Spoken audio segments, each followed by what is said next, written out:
Hello दोस्तों, अस्सलाम वालेकुम। मैं हसीना बानो इंडिया से।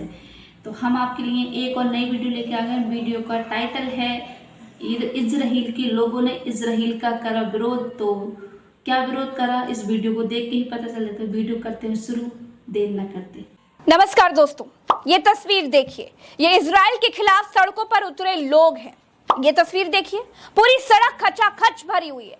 इसमें भी नेतन्याहू का विरोध ही हो रहा है। प्रदर्शन कर रहे लोग नेतन्याहू को वॉर क्रिमिनल कह रहे हैं। ये तस्वीर देखिए, इसमें भी इजराइल के लोग इजराइल की सड़कों पर इजराइल के प्रधानमंत्री नेतन्याहू के खिलाफ सड़कों पर उतर आए हैं। गाजा के खिलाफ नेतन्याहू ने जैसी बर्बरता की है, उसका विरोध अब इजराइल के लोग खुद ही कर रहे हैं। अपने ही प्रधानमंत्री को कातिल कह रहे हैं। इजराइल के भीतर नेतन्याहू का विरोध अब चरम पर है दोस्तों। इजराइल के भीतर नेतन्याहू की भयंकर बगावत शुरू हो गई है। इजराइल के लोगों के हाथों में ये जो बैनर है ना, इसको जरा गौर से पढ़िए, जरा जूम कीजिए। इसमें लिखा है कि Bibi there is a blood on your head, मतलब इजराइल के प्रधानमंत्री के हाथ खून से रंगे। जिस तरह से गाजा के लोगों पर इजराइल अत्याचार कर रहा है, इजराइल के लोग ही अब उससे बहुत ज्यादा गुस्से में हैं। ये एबीसी न्यूज को देखिए, ये क्या लिखता है। कुछ इजरायली प्रदर्शनकारियों ने पीएम नेतन्याहू को देशद्रोही कहा। नीचे लिखा है कि एबीसी न्यूज के मैट गुटमैन रिपोर्टर ने तेल अवीव यानी इजराइल की राजधानी से सरकार विरोधी प्रदर्शन की रिपोर्ट की। स्काई न्यूज लिखता है कि तेल अवीव में विरोध प्रदर्शन में प्रधानमंत्री नेतन्याहू के इस्तीफे की मांग की गई। दोस्तों, भारत का मीडिया नेतन्याहू को अपना दूसरा भगवान मानकर, भारत की गुलाम मीडिया अपने पहले भगवान को भारत में ही छोड़कर नेतन्याहू की गुलामी करने के लिए इजराइल में नेतन्याहू को हीरो साबित करती हुई रिपोर्टिंग कर रही है। भारत का मीडिया नेतन्याहू के आगे पीछे दुम हिला रहा है, लेकिन इजरायली मीडिया ने नेतन्याहू के खिलाफ हुए प्रदर्शनों को खूब जगह दी है। तो कुल मिलाकर के दोस्तों, इजराइल की जनता का एक बहुत बड़ा वर्ग और इजराइल का विपक्ष नेतन्याहू के खिलाफ है। नेतन्याहू खुद को राष्ट्रवादी बनाने के चक्कर में फिलिस्तीन पर कहर बरपा रहे हैं। इसका विरोध पूरी दुनिया में हो रहा है। दोस्तों, आज के इस वीडियो में हम बढ़ते इजराइल के विरोध के बीच अमेरिका ने कैसे पलटी मार ली है और जो बाइडेन को भागकर इजराइल आना पड़ रहा है, क्या इजराइल ने अमेरिका की बात माननी बंद कर दी है, ये सब कुछ बताएंगे। चलिए शुरू से शुरू करते हैं। दोस्तों, इजराइल और फिलिस्तीन युद्ध को अब 10 दिन बीत चुके हैं। ईरान ने साफ कह दिया है कि अगर इजराइल ने फिलिस्तीनियों के गाजा पर कब्जा करने की कोशिश की तो ईरान गाजा की तरफ से युद्ध लड़ेगा। साफ कह दिया है कि अगर ईरान आया तो भूचाल आ जाएगा। दूसरी तरफ सऊदी और ईराक दोनों साथ आ गए। तीसरी तरफ मिस्र ने फिलिस्तीन को इजरायली जुल्म से मुक्ति दिलाने के लिए अपने देश की राजधानी काहिरा में सबको बुलाकर शिखर सम्मेलन का ऐलान भी कर दिया है। मोदी को छोड़कर भारत के विदेश मंत्रालय ने भी फिलिस्तीन का सपोर्ट किया है। और ये सब कुछ होता देख खुद को इजराइल का बेस्ट फ्रेंड कहने वाले अमेरिका की भी अब हेकड़ी निकलती हुई दिखाई दे रही है। दोस्तों, 10 दिन के भीतर ही जो बाइडेन ने ऐसी पलटी मारी है कि पूछिए मत, और गाजा पर कब्जा करने को इजराइल की गलती बता दी है।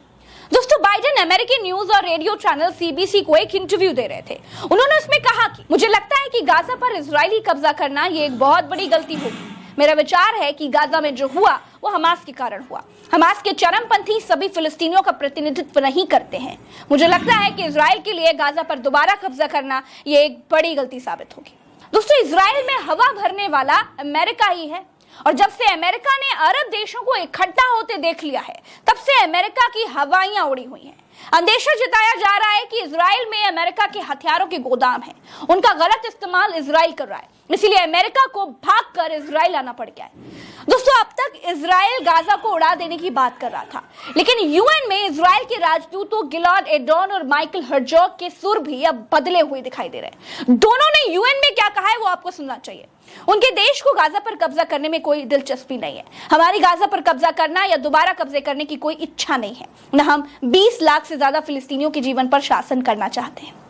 दोस्तों, अब तक गाजा पट्टी में 2300 से ज्यादा लोग मारे जा चुके हैं और 9000 घायल हैं। वही इजराइल में भी मरने वालों की संख्या 1400 हो गई है और घायलों की संख्या 3500 से ज्यादा हो चुकी है। दोस्तों, इजराइल के पेच टाइट करने के लिए ईरान के विदेश मंत्री हुसैन अमीर मध्य पूर्व के नेताओं से मिल रहे हैं। इराक और सीरिया के दौरे के बाद वो लेबनान और कतर पहुंचे।